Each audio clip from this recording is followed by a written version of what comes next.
बोलो साचे दरबार की जय। भाई मेरी सच्चिया जोता वाली माता तेरी सदा ही जय। या देवी सर्वभूतेषु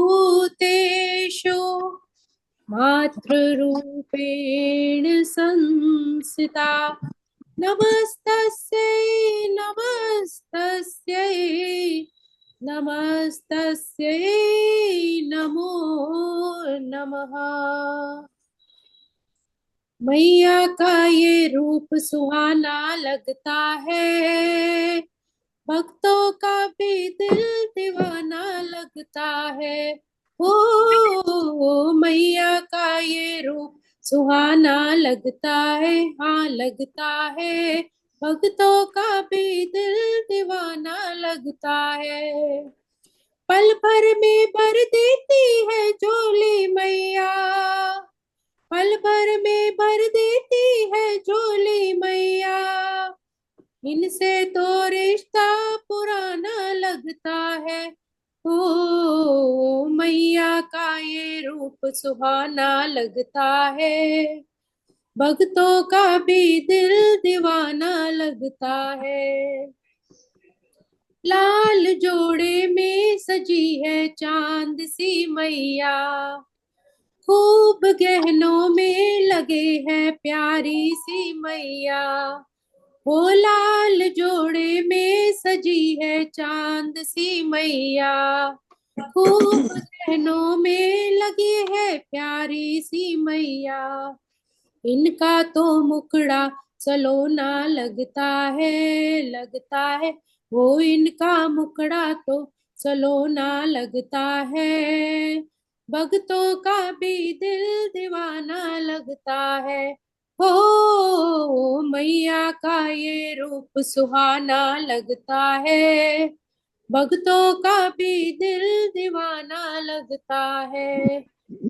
लंबे लंबे बालों में क्या खूब लगा है गजरा, तीखे तीखे नैनों में हाँ सज रहा है गजरा। लंबे लंबे बालों में क्या खूब लगा है गजरा, तीखे तीखे नैनों में हाँ सज रहा है गजरा। हाथों का कंगन सुहाना लगता है, लगता है, हाथों का कंगन सुहाना लगता है, भक्तों का भी दिल दीवाना लगता है। ओ मैया का ये रूप सुहाना लगता है, लगता है, भक्तों का भी दिल दीवाना लगता है। पीले पीले शेर पर बैठी मेरी मैया, पीले पीले शेर पर बैठी मेरी मैया। पार करने आ गई वो सबकी ये नैया, पार करने आ गई सबकी ये नैया। इनका तो दरबार सुहाना लगता है, लगता है, वो इनका तो बाजीगा दरबार सुहाना लगता है, भक्तों का भी दिल दीवाना लगता है। ओ मैया का ये रूप सुहाना लगता है, हाँ लगता है, भक्तों का भी दिल दीवाना लगता है। पल भर में भर देती है झोली मैया, पल भर में भर देती है झोली मैया। इनसे तो रिश्ता पुराना लगता है। लगता है। ओ मैया का ये रूप सुहाना लगता है, लगता ओ है, भक्तों का भी दिल दीवाना लगता है। मैया का ये रूप सुहाना लगता है, भक्तों का भी दिल दीवाना लगता है, भक्तों का भी दिल दीवाना लगता है, भक्तों का भी दिल दिल दीवाना दीवाना लगता लगता है। है। बोलो साचे दरबार की बहुत अच्छा जय। गाया, बहुत अच्छी गीत। बहुत सारे सुंदर, संगीतकार धन्यवाद। बहुत सुंदर, ये थोड़ा बहुत सा एक सुंदर। श्लोक श्लोक बहुत गीता अच्छा पाठ है। भी करते हैं। जय सारी बापू दी, सतगुरता साਰਿਆਂ ਨੂੰ। हाँ जी, जय बापू जी, जय बाबा। लखपाल जी। सतगुरता बोलो बाके बिहारी लाल की जय। वसुदेव सुतं देवं कंस चाणूरमर्दनं देवकी परमानन्दं कृष्णं वन्दे जगद्गुरुं। कृष्णं वन्दे जगद्गुरुम्। ओम श्री परमात्मने नमः। श्रीमद् भगवत गीता अथाष्टमोऽध्यायः। प्रभु की प्यारी सात संगत जी 8वें अध्याय के श्रवण कर रहे हैं गीता पाठ, जिसमें हमने श्लोक क्रमांक 12 और 13 तक श्रवण किए। थोड़ा सा सारांश लेते हुए एक श्लोक का आज और चिंतन करते हैं।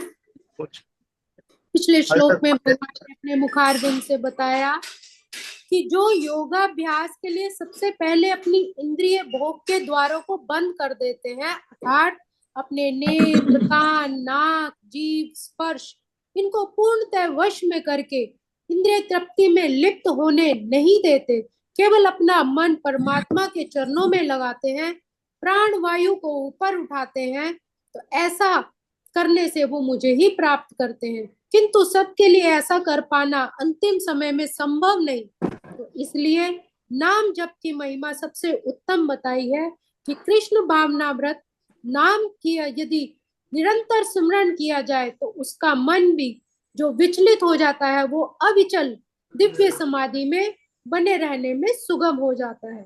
तो इसके लिए किसका नाम सिमरन करना है? योगाभ्यास में स्थित होकर अक्षरों के परम संयोग अर्थात ओंकार, उस ओम का जाप करना प्रभु ने कहा है सबसे उत्तम है। क्योंकि यदि कोई भगवान का चिंतन करता है और अपने शरीर का त्याग करता है तो फिर वो निश्चित ही अध्यात्म लोकों को जाता है, क्योंकि ओंकार की ध्वनि में ही ब्रह्मा, विष्णु, महेश स्वयं भगवान कृष्ण ही है।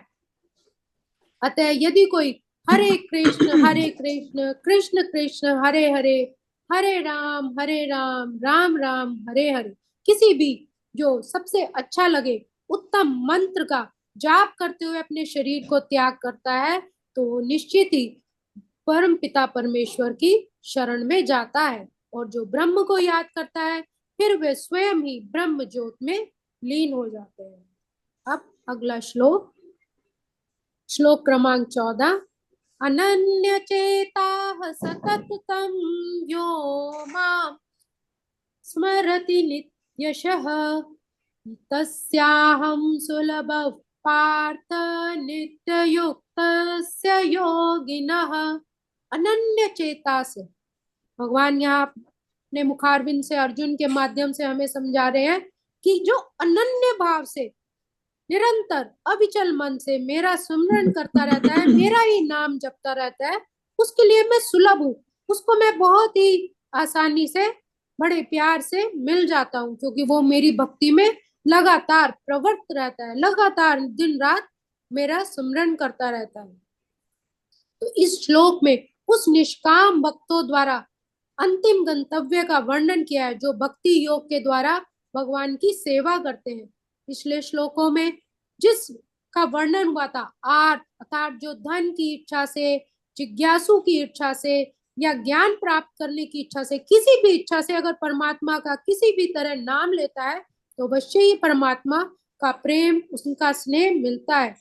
तो किंतु जो निष्काम भाव से परमात्मा का नाम लेता है वो उन्हें थोड़ा अधिक प्रिय होता है।